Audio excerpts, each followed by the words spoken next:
Hello and welcome to another episode of the Horn Call Podcast. This is episode 25 for the month of August 2022.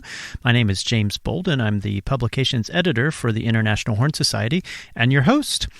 By the time this episode goes out, IHS 54 will have been in the books, and if you were able to attend this year at Texas A&M University Kingsville, I hope that you had a safe trip there, a wonderful, wonderful week of all things horn, and a safe trip back home. As many universities in the United States are gearing up for the beginning of their fall semesters or fall terms, I wish all of my colleagues in the United States the best of luck with everything as their school years get off to a good start. Wherever you are in the world, whether you're still on a break from something, an orchestra season or a school schedule or anything else like that, I hope that you are enjoying it. If you're back to work at whatever it is that you do, I hope that continues to go well. On to my guest today. Gabriella Ibarra is a horn player, musicologist, and teacher, very active in Latin America and her native Venezuela, and who now lives in the United States. We have a delightful conversation today about her work with the horn and with the International Horn Society. She serves on the editorial board of Horn and More, the electronic newsletter of the International Horn Society. She's just a wonderful, wonderful personality, a very giving and with a very volunteering spirit for the International Horn Society, and a great example of the wonderful kinds of people we have in the IHS. So I hope you enjoy my conversation with Gabriella Ibarra.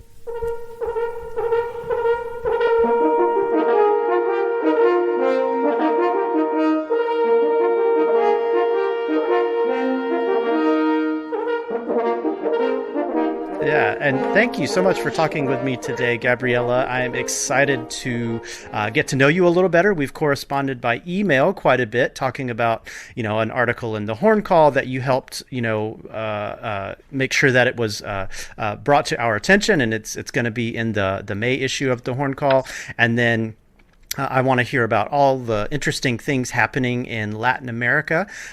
So if you could, maybe just tell us a little bit about yourself, what you are doing as a horn player and musician, and maybe where you're from, anything you'd like to share. Oh, wow. Thanks for inviting me. Sure. James, it's a great thing to be here with you, sharing this virtual space. Appreciate it. Thank you.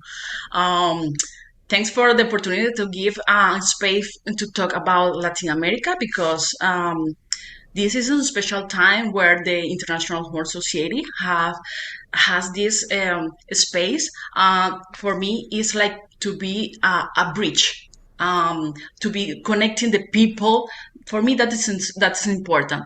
I am so grateful for that. Also, we have this year Radegundis Tavares as the president. So I guess that everything is perfect for Latin American, the horn players in general in the world. So thanks. You're very welcome. Yeah.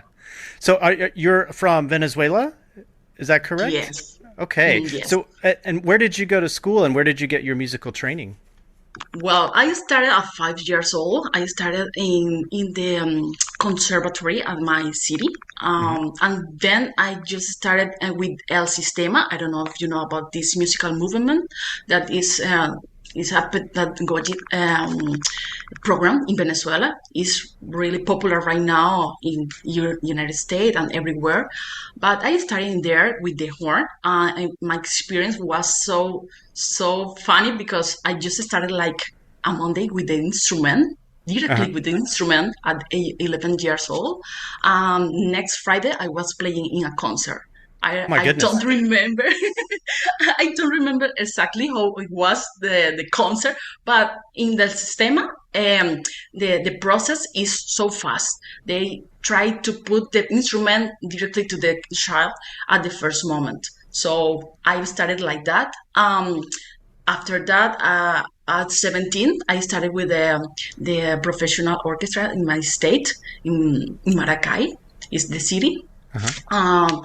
At the same time, I started to do my studies in a music school in there. I got my first degree in there, like horn teacher, and then I got my bachelor degree in Caracas, Venezuela, in horn performance. After that, I continued with Latin American musicology. So I have a kind of different things in my experience as musician, but has been really great. Oh, excellent! And so you're continuing to play and teach now. You play in an orchestra and you teach somewhere.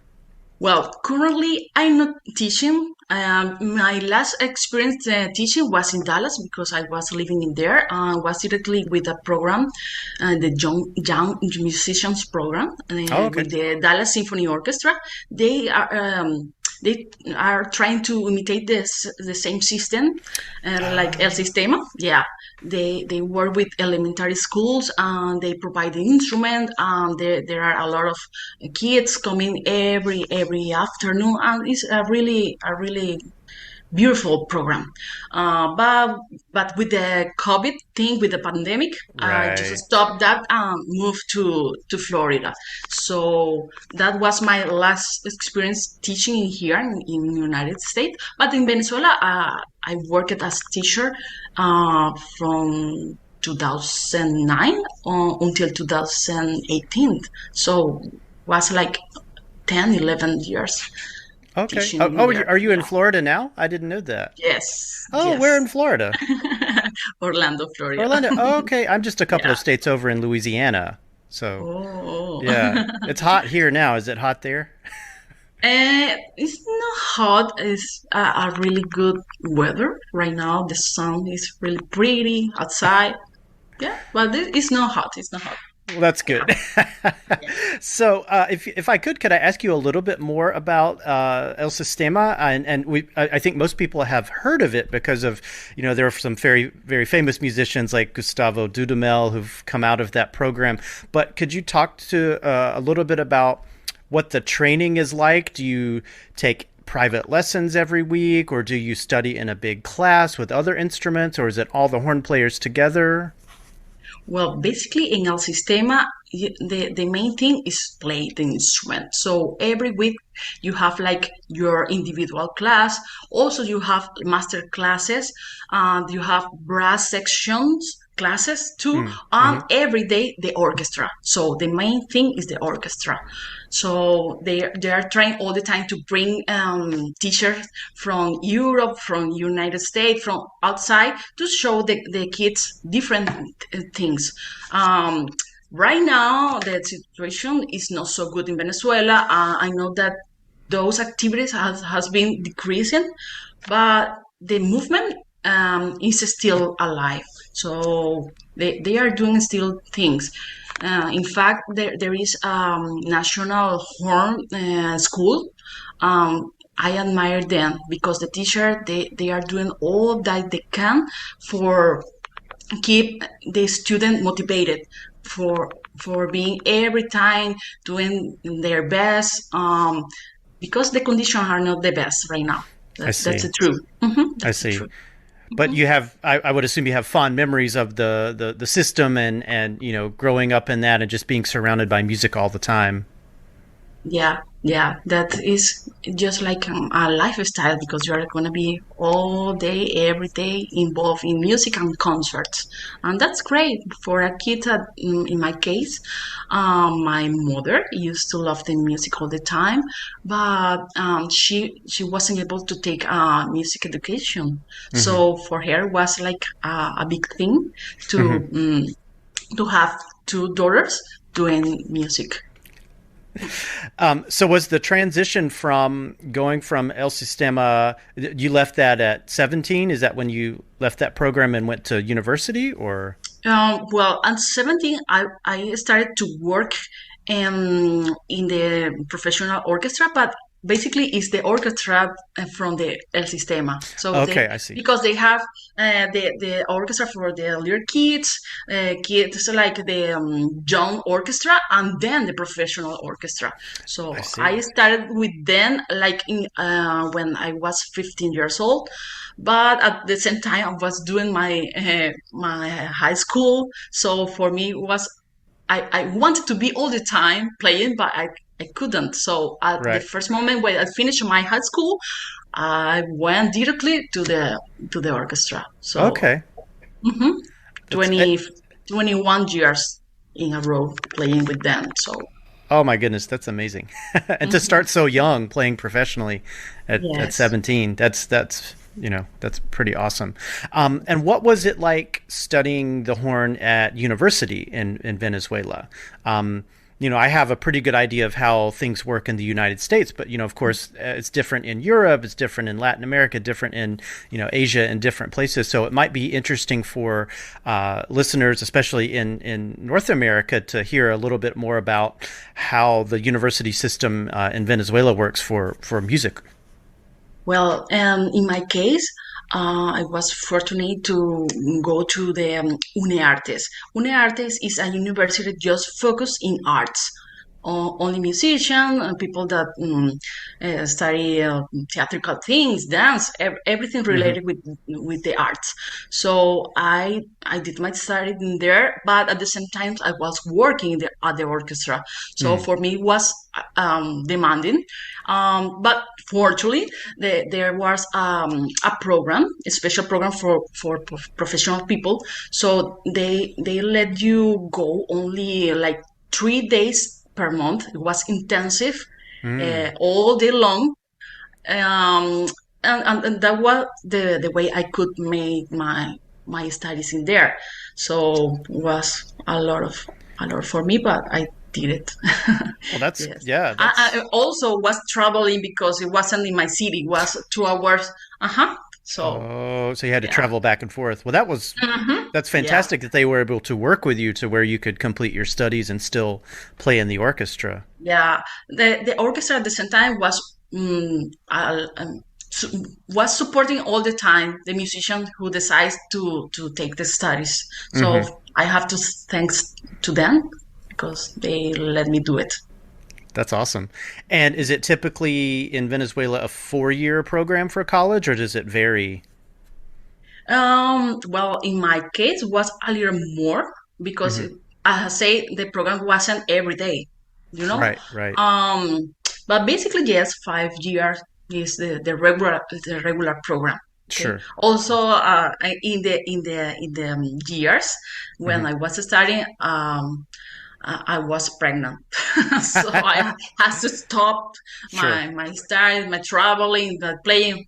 But I keep going all the time. That's certainly a lot to balance, I'm sure. Mhm. And what made you decide to continue on to study musicology? And I just glancing at your some information about you here. You did some studies on the horn and colonial music of Venezuela, and you've done a presentation at a international horn symposium. Do you want to talk a little bit about that research? Well, that was a career that I didn't expect, or well, I wasn't planning to study that. Was just a suggestion for some of my friends on the orchestra. Mm-hmm. So they were musicologists in the bachelor degree, and they wanted to continue in a master degree. So they invited me like, okay, this is a really good opportunity to you. You want to join us? I was at the beginning, I was just hesitating because for me it was musicology. Oh my God, what is that? It was like a little lost about the study. But after the beginning, it was so fascinating because the teachers in there are academic people that is all the time making researches, and they are very passionate about this the history, about everything that they are all the time reading. Was a unexpected thing for me, but about the research that you mentioned, the colonial music. My idea was to find the first evidence about the horn in Venezuela. I know that there is a lot of to search because my research was just a little thing, but I will need more time also to come back to Venezuela to keep the search. I would love to do that, but I don't know if I can do it soon. But I have Right, in right. mind. Yeah, that's interesting because in Venezuela, the horn playing started just like in with the military bands Mm. or inside the church. Uh-huh. So was an activity not so common with the instrument, but there are evidence about the compositions, very simple, like style like Haydn, Mozart, something like that. Sure. Usually two horn players at Uh-huh. that moment, but it was interesting to know that we were with horn players in Venezuela in at the end of the 17th century. Oh, that's pretty amazing. And that's something I know almost nothing about. So I need to educate myself about that. I mean, there's so much out there. So where did you even start? Did you spend a lot of time in libraries looking at, lists of concerts and programs to try to find, okay, this piece had horns and, that sort of thing? Yeah, reading, looking all the time. I was at the National Library, Hmm. just taking all the thing I I couldn't. Um, I don't know. I was like trying to find a way to to see where is the horn because the best way was through the music part Sure. because there are still you can find some part of that time, but unfortunately I couldn't find um like pictures with the instrument to Mm. know what kind, what brand or instrument. Maybe later in the 19th century you can find some picture, but Sure. at the beginning, mm-mm. And there is no like horns that survive from that years. So So would these have been like natural horns or hunting horns or okay, natural horns. Yeah, in the regular in F, in E, sure. and G. Sometimes depends of the piece. Okay. And you mentioned that they might have been playing music similar to like Haydn or Mozart or perhaps even some of the Baroque composers. No baroque, more like Haydn, more Okay, simple. classical. Okay. More classical, Okay. yes. Pre-classic, classic. That is the style that I just found in that music. Okay. And these And were the religious music. and were these Venezuelan composers or were there composers from Yeah, Europe as well? yeah, Venezuelan composers. And was interesting because it was a way how they find the way to work Hmm. um, to compose music because they weren't allowed um, to to be involved in the church because they Oh, weren't white people. I see. They were mestizos. Okay. Their correct name is pardos. So they were a blend between the indigenous and the black people. So they didn't have the right to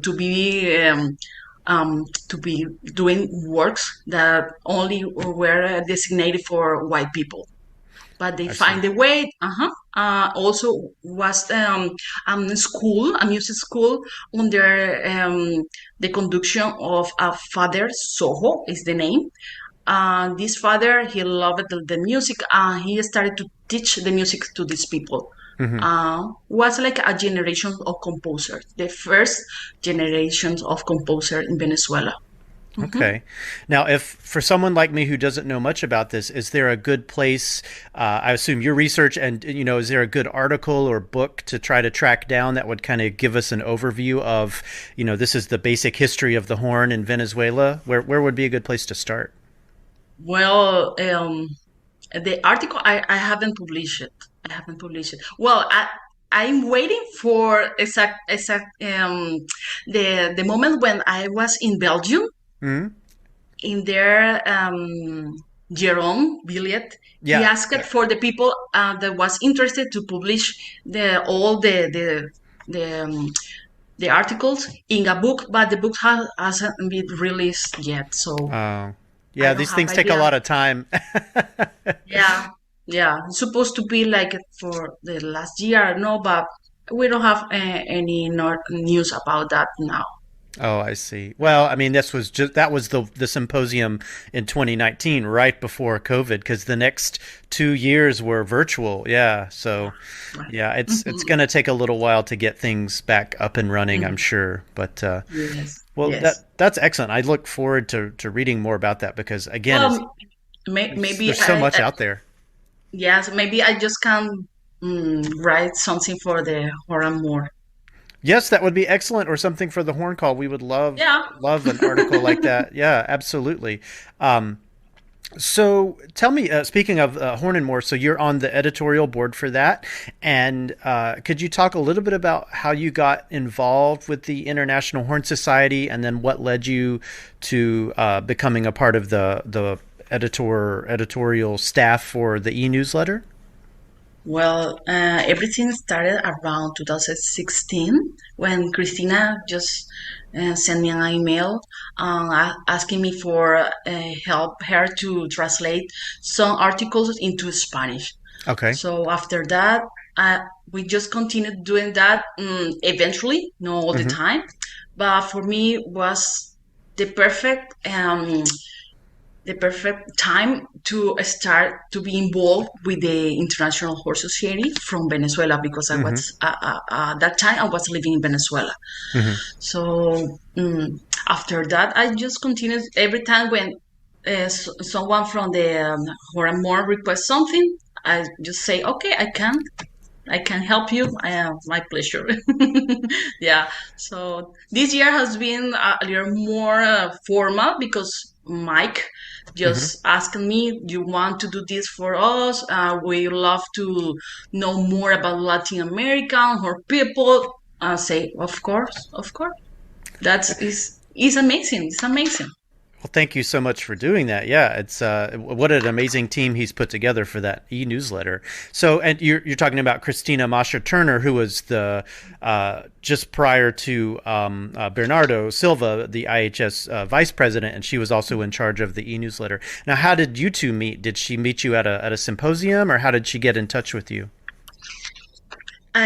When I started with the Horamor, it was only through emails Hmm. because we only knew before Facebook, you know. Oh, through But Facebook. Okay, I see. yeah, yeah. But after well, at the moment when I was in Belgium, Hmm. finally I could meet her in person, Right. and she's the the prettiest person in the world. She's so cute all the time, so lovely. Well, it was so cool to know about her and the her husband, Hmm. Carrie Turner. Yeah. Yeah. Carrie. Exactly, Carrie. My memory sometimes is That's just okay. worse. Yeah. Yeah. Yeah. Excellent. If you could tell me a little bit about, now I know you're not in Venezuela right now, but maybe tell us a little bit about the things happening in Venezuela and Latin America as a whole related to the horn. I know that there was Latino America horns, and various workshops and things in Latin America that are bringing together the horn players there. Maybe share a little bit about that kind of stuff. Okay, well, as I mentioned before, in Venezuela, is still the National Horn School. Mm-hmm. The teachers over there, they are pushing so hard to keep alive the classes, the master classes, all the activities. Also, there is a group that started like in 2019, the Venezuelan Horns. Oh, This is okay. a group of Venezuelan horn players that are around the world. So they used to belong to the Sistema. Mm. Um, with this situation in Venezuela, everybody is outside. They just felt the necessity to get together again, to be playing again. So they have been doing recordings. Everything is online. Right. They are doing a great job. I've participated with them in, I don't know, 3 4 times doing things.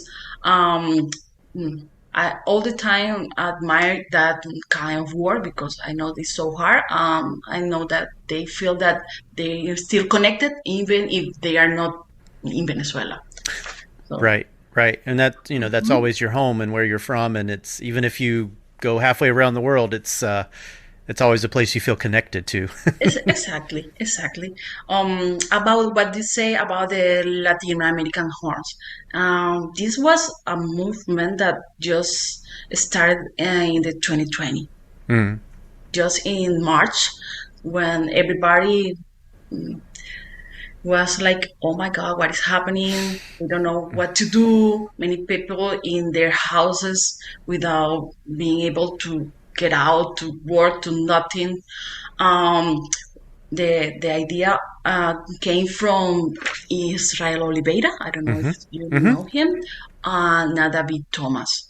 They both started just to give classes to their Mm-hmm. students.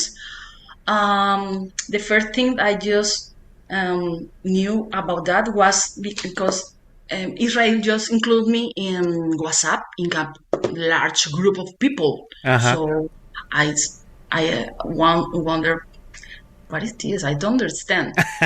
But because it was a lot of people from Brazil. So after the first or second meeting online, I got a better idea. I see. So since 2016, I started with Veronica Guardia. I don't know if you know her. She's Mm-mm. from Bolivia. She's a horn player from Bolivia. I started with her a kind of horn community, Latin horn community in Uh-huh. Facebook.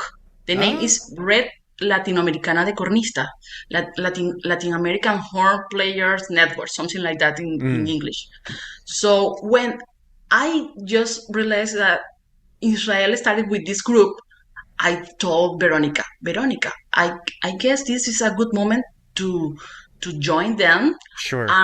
make something bigger. So we talked with Israel. I say, Israel, we like to be involved in this what you are doing. Our ideas all the time about connecting people, promoting their jobs, their research, all the events, all the team master classes they are doing because it's another side of the planet. I know that there is a lot of people doing things. I think that it's really important to promote this, to show this. So at that moment, we started to work on in Zoom, and it was crazy because every day we were connected. Mm-hmm. For me personally, it was like a therapy because I Yep. was living in Dallas at that moment. I was alone without my family. Mm-hmm. Um, the situation on the pandemic for me was, oh wow, I don't know what is going to happen. I don't know what to do. But with this group, I just feel the connection. Even we're laughing, we crying, we share too much thing every day Mm-hmm. because every teacher, every artist we invited was an amazing experience. Mm-hmm. So we were so blessed to be connected. This activity saved a lot of our healthy, emotional part. So until now, we still be connected. We have two groups in WhatsApp, each of them 250 something people. So we are around 500 people in there, and every day they are sharing materials, sharing concerts. They are all the time so connected. It's like a club. Oh, that's such a Um, great idea. Yeah. Yeah. yes, yes. I So I love that. And yeah, I mean, it's 2 years out now, it's you think back to the anxiety and just the insecurity when March 2020 rolled around. It's like you just I hope we never have to deal with anything like that again. But if we do, I hope that we're better prepared. I hope, because it was just a lot of waiting around and just seeing what was going to happen. I remember. Yes, yes, yes. But in this community, we have found a lot of good things. Everybody has been so supporting all the time.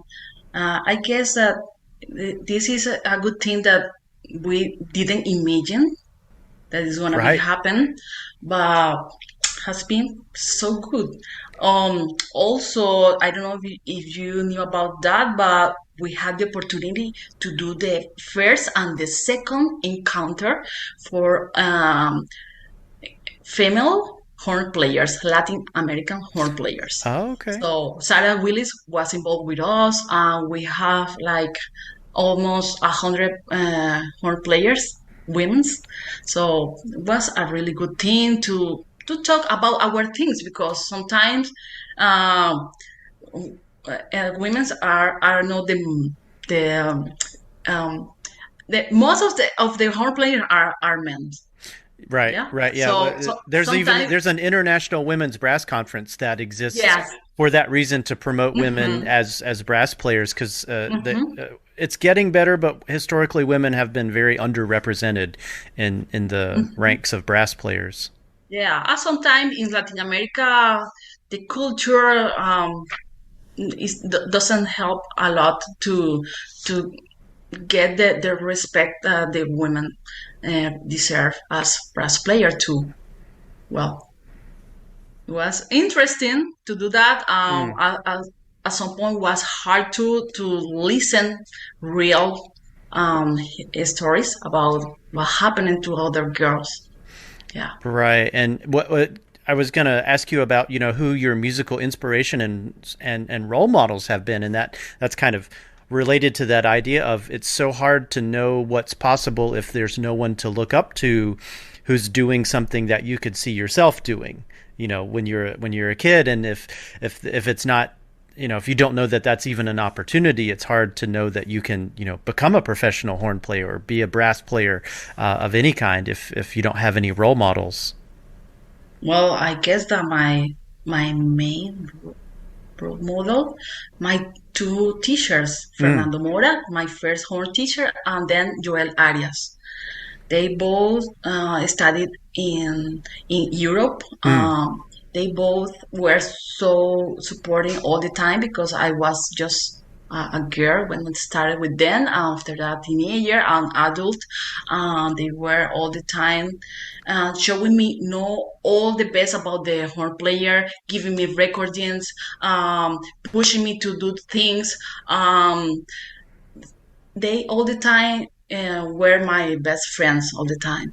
So for me, they are the best inspiration ever.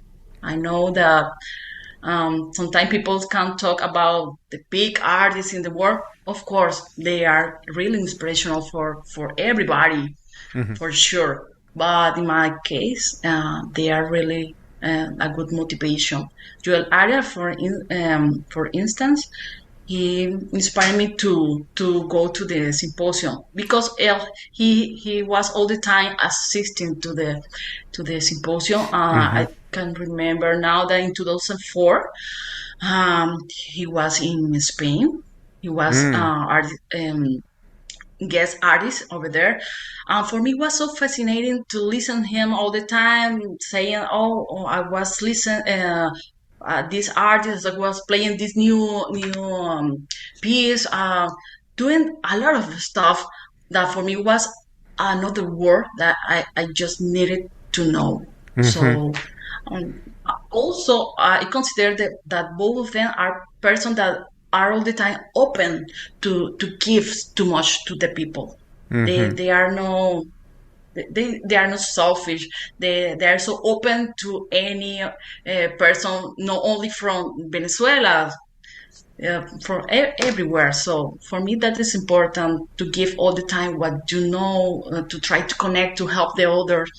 that for me it was a really gift from them.